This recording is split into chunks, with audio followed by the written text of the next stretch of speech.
மே 5, 2026 இன்றைய நாளுக்கான இறை வார்த்தை. கர்த்தர் உங்கள் வாழ்க்கையில் வழிகாட்டியாக இருந்து உங்களை சரியான பாதையில் நடத்துவார். May the Lord be your guide and lead you in the right path. சங்கீதம் 32 அதிகாரம் 8 வசனம். Psalm chapter 32 verse 8. நான் உனக்கு போதித்து நீ நடக்க வேண்டிய வழியை உனக்கு காட்டுவேன்.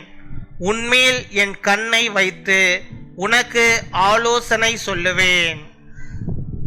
என் அன்பு சகோதர சகோதரிகளே, வாழ்க்கையின் ஒவ்வொரு நிலைகளிலும் கர்த்தர் உங்களை வழிநடத்துகிறார். நீங்கள் எந்த பாதையை தேர்வு செய்ய வேண்டும் என்று தெரியாமல் இருந்தாலும் அவர் உங்களுக்கு தெளிவாக வழி காட்டுவார். அவர் உங்களை தவறான வழியில் செல்ல விடவே மாட்டார். அவருடைய ஆலோசனையை கேட்டு நடந்தால் உங்கள் வாழ்க்கை ஆசீர்வதிக்கப்படும்.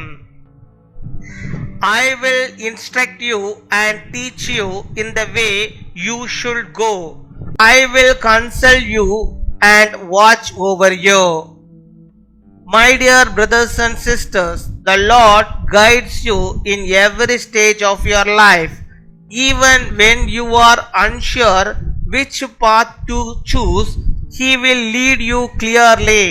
He will not let you go the wrong way.